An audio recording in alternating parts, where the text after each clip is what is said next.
My name is Isabella, and I'm 27 years old. I work in a creative role at a software company in Florida. On the outside, it might look like I have an easy life, but things at home are quite messy.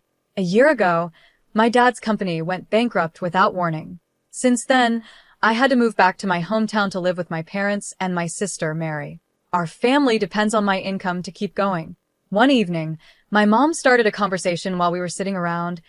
Isabella, Mary says she wants pork steaks for dinner tomorrow. I sighed quietly and replied, "Oh, and we're running out of money for groceries. We can't even afford pork. Can you help out a bit more with the food budget?" I frowned and said, "We're already out of food money, and it's not even the middle of the month yet."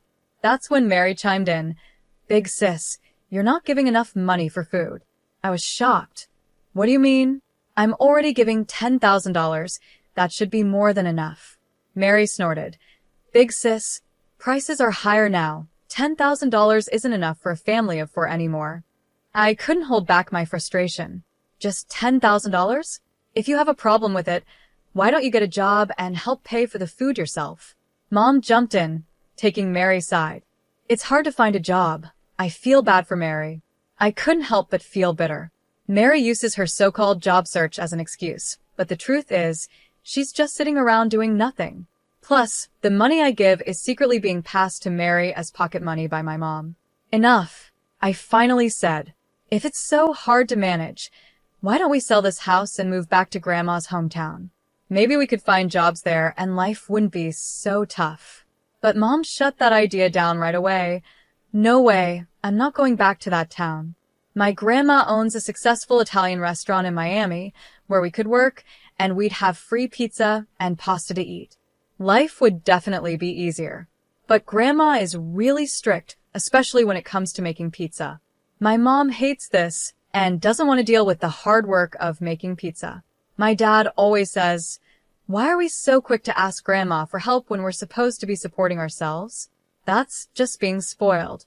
I wanted to scream inside. How can they say I'm spoiled when I'm the one paying for everything and my sister doesn't even want to work? Mary should get a part-time job, too. She's 25 and lots of people work part-time while looking for a full-time job. I suggested this, but my mom was quick to argue. "No, Mary helps around the house, so she doesn't have time for a part-time job." What? That made no sense to me. "What are you talking about?" "I've never seen Mary do any housework," my dad jumped in. "Mary carries the dishes to the sink after meals, and she does her own laundry. Sometimes, she even gives me shoulder massages." I could feel myself getting angry. The housework my dad mentioned is stuff even a little kid could do. Meanwhile, I wake up early every morning to make breakfast for the whole family and pack my dad's lunch. On top of that, I'm the one managing the household finances and taking care of the taxes. But still, my parents always favor Mary. They've treated her better than me since we were kids. People say I'm pretty too, but Mary has always been considered more graceful and charming. That's why our parents have always treated her specially. You'd think I'd just leave this situation, but it's complicated and I can't move out easily. So I live with this stress every day. One day, time passed, and I didn't realize my sister had left the house. I thought she had just gone out like usual. But then the next day and the day after that, she was nowhere to be found. I started to get suspicious. Then, as I came home and was heading to my room, I overheard my parents talking in the living room. What I heard shocked me. I can't wait for the souvenirs from Louisiana. Mary is really lucky right now, relaxing on the beautiful beaches and eating at fancy restaurants. My mom said, "I want to go to Louisiana too. Maybe we should all go together next time," my dad added. I couldn't stay quiet anymore. "Wait, what are you talking about? Are you saying Mary is in Louisiana right now?" I asked, confused. My parents looked at me, surprised. "Yes, that's right," they said. I couldn't believe it. But how? She doesn't have any money. I've even been holding back from shopping or going out to save. "Oh, she won a trip in a sweepstakes," my mom explained. "Mary's always been lucky with stuff like that." Apparently, Mary had won a trip to Louisiana, and I had no idea. Surprised, I decided to just accept their explanation for now. But the next day, while I was at work, I got a call from a credit card company that I wasn't expecting. I don't usually use my credit card much, so when the company called to inform me of high charges over the past 4 days, I was shocked. I couldn't remember making any big purchases. Feeling nervous, I asked how much had been spent, and the customer support agent told me it was $20,000 over 4 days. Right away, I knew who was behind it. It had to be my sister, Mary, enjoying her trip to Louisiana.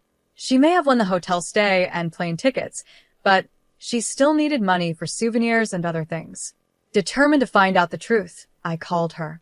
"What's going on? Explain yourself," I said. "Oh, I'm surprised you called, sis. I thought you were waiting for your souvenirs," Mary joked. "Stop messing around. You've been using my credit card without asking, haven't you?" She didn't even seem to care. "Did you notice?" "It was an accident," she said casually, and my anger grew.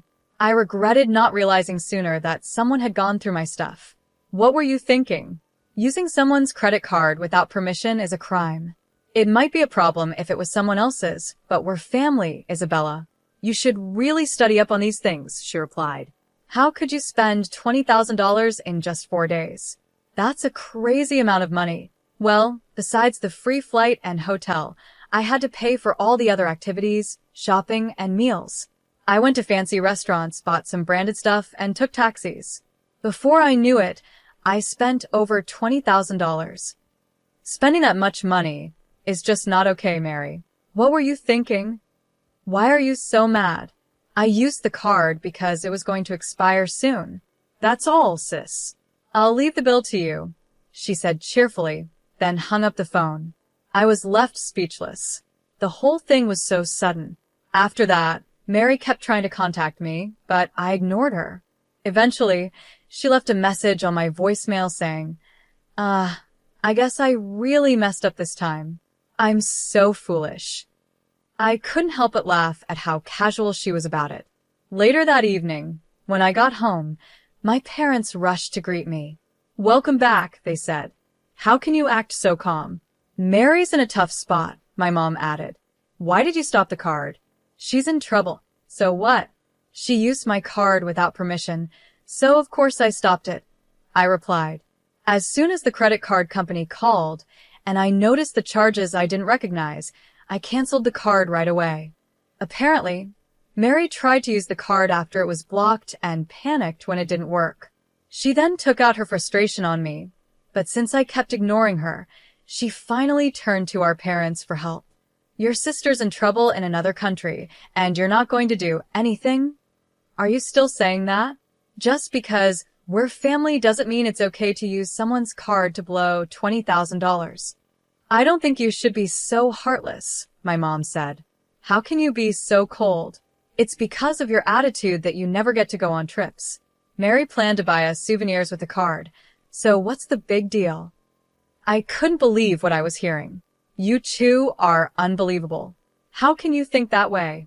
Are you sleep-talking during the day? You should be thinking clearly. She's out there enjoying herself and thinking of us, and you still want me to be thoughtful.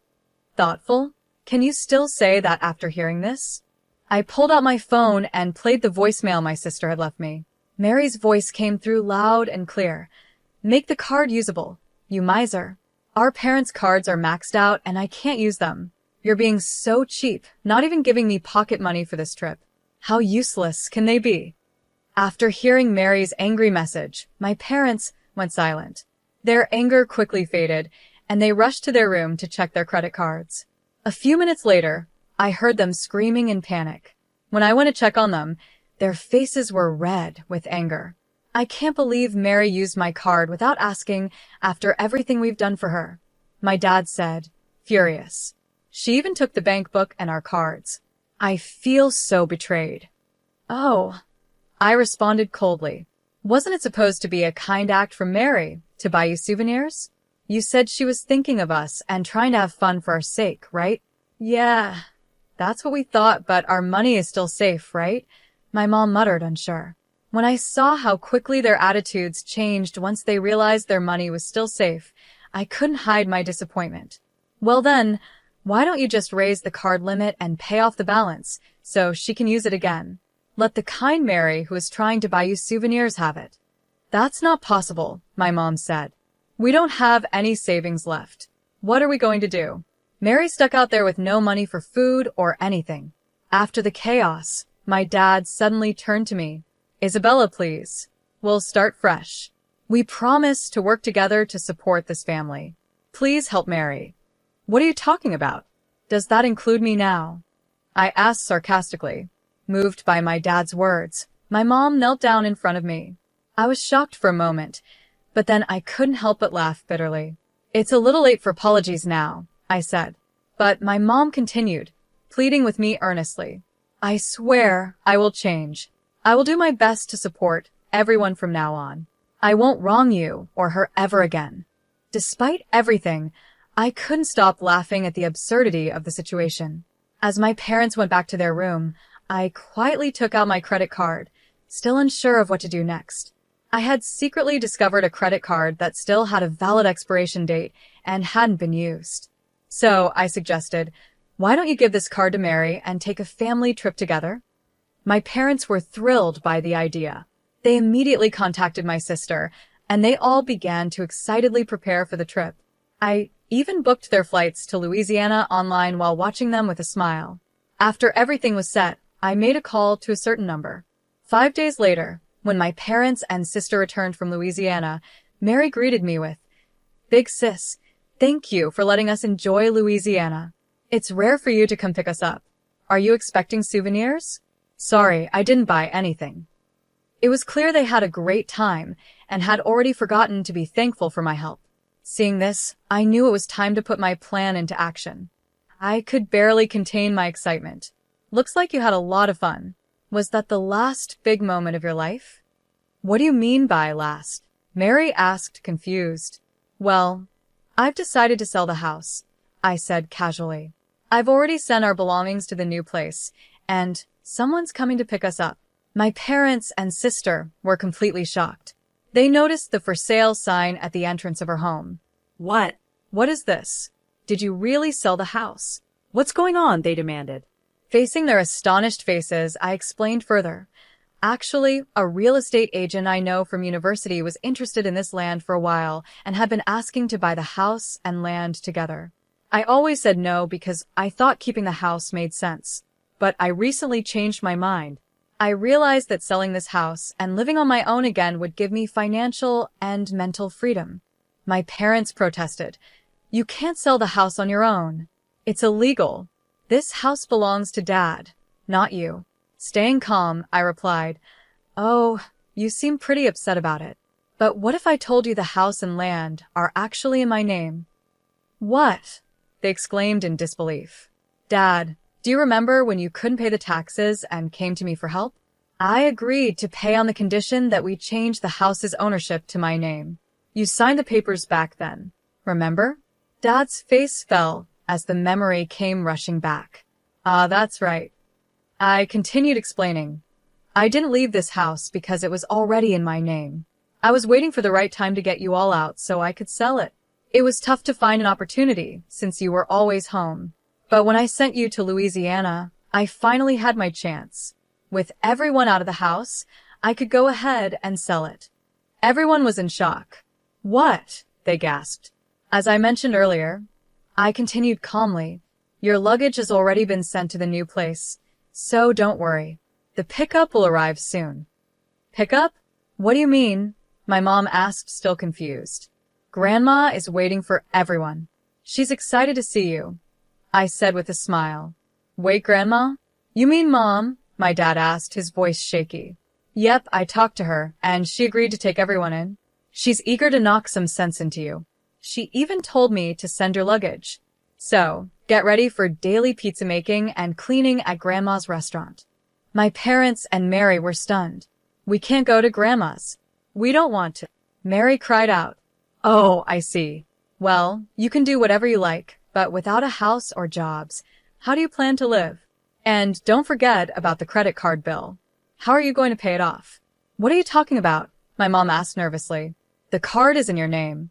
You thought it was in my name? You should be more careful. The card is actually in someone else's name, I said. No way. My mom's face went pale as she took out the card and checked the name. Her eyes widened. Wait, this card is in Mary's name? Exactly.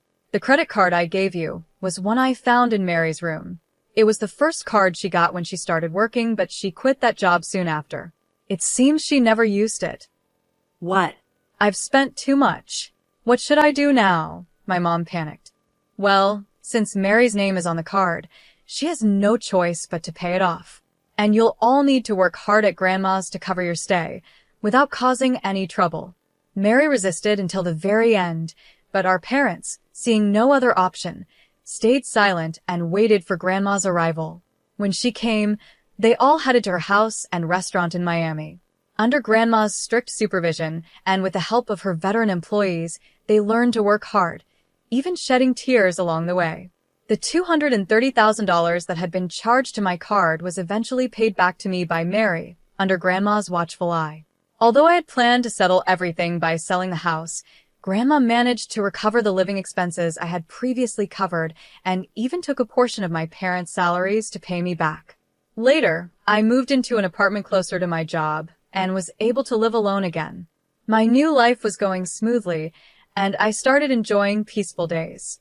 One evening, as I stood on my balcony, looking down at the city as the sun set, I felt a sense of relief from the pressure I had carried for so long. There was also a small feeling of loneliness. Just then, my phone rang, and I hesitated when I saw Grandma's name on the screen. Hello, Grandma. I answered, and she asked how I was doing. Yes, I'm fine, I replied. That's good, she said. Actually, I wanted to talk about Mary and your parents. They're starting to change, especially Mary. She's now helping a lot with the work. Your parents are also beginning to reflect on things. Grandma continued, Isabella, I know it's been hard for you. I think I understand how you feel. Family can sometimes feel like a burden, but it's also something we should support. I hope you'll be able to forgive them someday. I listened to Grandma's words. I could hear the hesitation and worry in her voice, but there was also a strong sense of determination. There's no rush, she said gently. Take your time and think it over when you're ready. I nodded, even though she couldn't see me. I understand, Grandma. I'll take my time and think about everything, I replied, and then I quietly hung up the phone. As I gazed out at the city, the sun dipped below the horizon, and the darkness of night slowly covered the skyline. A mix of emotions churned inside me. I still felt anger and sadness, but there was also a tiny spark of hope for the future. When I returned to my room, my eyes were drawn to an old family photo. In it, a young Mary and I smiled alongside our parents. Seeing those happy faces, I couldn't help but remember the joyful days we had shared in the past. I thought if only we could go back to those times. But reality quickly brought me back. As time passed, my life began to settle into a comfortable rhythm. At work, I was given the responsibility of leading a new project, and in my personal life, I started to feel more fulfilled. One evening, after wrapping up the day's work, my phone rang again. This time, it was an unknown number. I hesitated but decided to answer. Hello, this is Isabella. It's me, Mary. Came a voice that was different from her usual confident and arrogant tone. It was softer, more unsure. Surprised, I asked, Mary, what's going on? Did something happen? Sorry for calling out of the blue, actually, she started to say. I want to meet you in person. I want to talk to you, Mary said softly. Her voice had a humility and growth that I never expected from her. Why do you want to meet? I asked quietly, waiting for her answer. Mary's voice, though shaky, was calm and sincere, showing how much she had changed. Big sis, I want to apologize from the bottom of my heart. I felt that a phone call wouldn't fully express how I feel. That's why I want to see you in person, to truly and sincerely say I'm sorry. I could hear how genuine she was. Without interrupting, I listened quietly. If it's too hard for you to meet me, that's okay. I just want to respect how you feel, Mary continued. After a moment of silence, I finally responded. All right, let's meet next Sunday at 3 p.m. at the cafe near the station. Really? That makes me so happy. Thank you, big sis, Mary replied, sounding relieved. After I hung up the phone, I took a deep breath to gather my thoughts. I wasn't sure if meeting her was the right decision, but deep down, I hoped that it might lead to something positive. On the day we were supposed to meet, I arrived at the cafe earlier than planned. As I sat there, my heart was racing, and I felt a mix of nervousness and anticipation. The clock seemed to move slowly, but eventually, the door to the cafe opened and Mary walked in. She looked different. Her face was free of makeup, her clothes were simple, and most of all, her eyes showed real change. She walked up to my table slowly and began apologizing right away. Big sis, I am truly, truly sorry. In that moment, I could feel the change in her, and for a second, I wasn't sure how to respond. Mary, I began, but she kept talking, holding back tears. Working at Grandma's place made me realize how much I relied on you. I took you for granted all these years. I finally understand how hard it's been for you, always putting us first and never thinking about yourself. Tears streamed down her face as she reflected on her past actions and repeatedly apologized from the heart. Mary told me how much she had leaned on me before and the lessons she had learned while working at Grandma's. She opened up about her relationships with our parents and how much she had grown. I sat quietly, listening to Mary's words. With each sentence, the anger and sadness I had held onto for so long started to fade away. As she continued talking, I could feel the heavy emotions inside me begin to lift. Thank you, Mary. I've taken your words to heart, I said. After that, we spent several hours talking about different things what had been happening in our lives and the challenges we were facing. This open conversation felt like an important step in rebuilding our relationship. As we were about to leave, Mary handed me an envelope full of gratitude. Inside was money she had earned by working hard at Grandma's house. This is just the beginning, but I'll keep doing my best, she said. As I took the envelope, I could feel how much she had grown, and it warmed my heart. Months later, I visited Grandma's house again and met my parents there. This time, they gave me sincere apologies, and I could see they had changed just like Mary. That evening, we all sat down for a family meal, something we hadn't done in a long time. I felt the warmth of being with family again. I knew I couldn't forgive everything right away, but seeing my family's efforts to change gave me hope for the future. Before I left, Grandma shared some wise words with me. Isabella, you've grown strong, but as important as that strength is, don't forget the kindness you still carry.